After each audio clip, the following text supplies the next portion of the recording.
Hello everybody, my name is Min Kwai. For today's video, I'm going to be talking about my main work, which is about linear programming. Well, linear programming is a very fundamental concept in math, and not just math, but also our daily life and business situations. So, what is it actually? Let's look at some of its concept, principles, and application in daily life.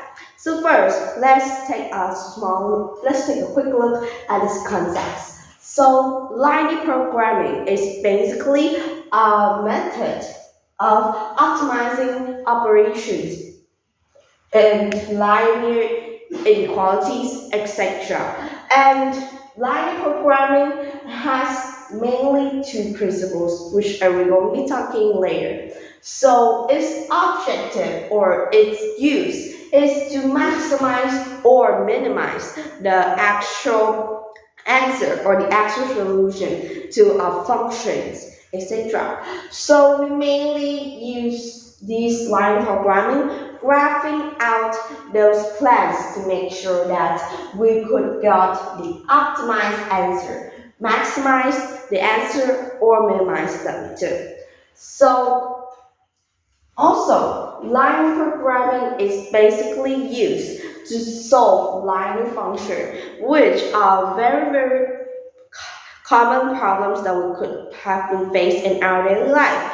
And so that's what linear programming is for. It is a way more easier but also much more useful way to make sure that we could solve this problem way more efficiency. So now let's look at linear programming principles, which is very important if you want to understand exactly what is linear programming. So linear programming involves in maximizing or minimizing the optimal answers in a linear objective function. Here, in a linear objective function, it's subject to line equality or equality constraints. Well, its core principles here is to revolve around identifying the optimal solution of a feasible region defined by these constraints. So let's look at our two basic forms of line programming, which are objective and constraints. So let's look at the constraints first. Here is a quick form of what we call as constraints. So let's look at here. We have x plus y equals or less than 20. And so this is a causal function in linear programming that we have. Also up down here, we have 3x plus 4y equals or less than equals less than 72. So that is a basic function that we sometimes could face in constraint linear programming. And so through this, we could basically understand it by graphing out.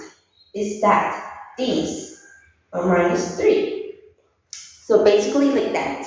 Now let's look at what we call as objective.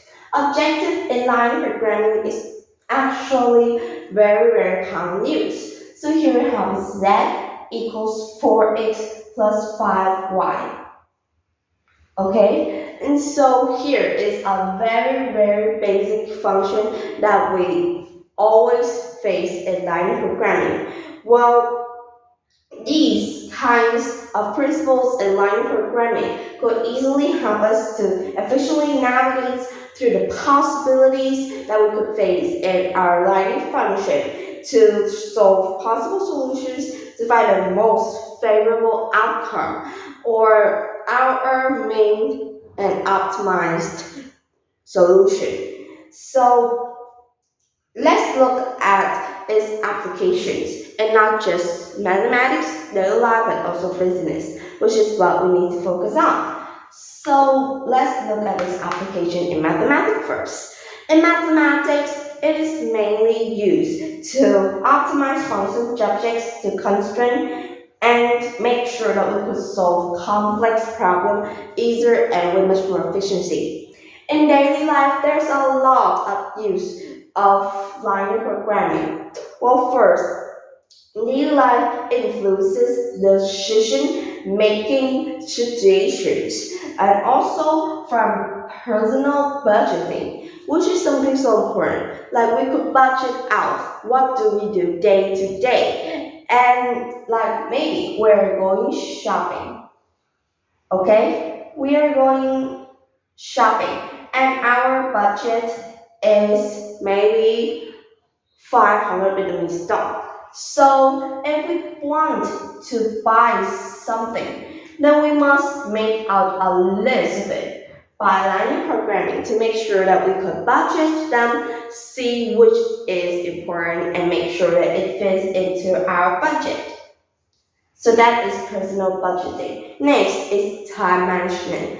Time management is a very, very crucial skill that we really need, and linear programming helps us to optimize our progress. Well, it optimizes resource allocation too.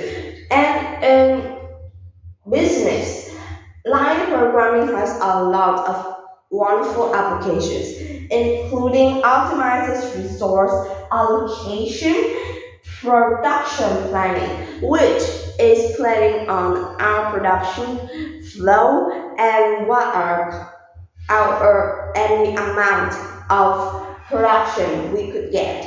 So it's basically production plan. And it also helps in supply chain management in business companies, especially in big companies or like big business operations. They really crucial for change management. And it also enhances productivity and profitability, which is very crucial. It really extends to even logistics, finance, telecommunications, and more. So because of all that, it makes linear programming to be a very valuable tool and for problem solving and decision support in various sectors. So after this video, we've learned about its concept, principles, and application. And after this, I really hope that we could understand that linear programming is something very important and also very crucial in our business decision making situations. So thank you for listening and bye. See you next time.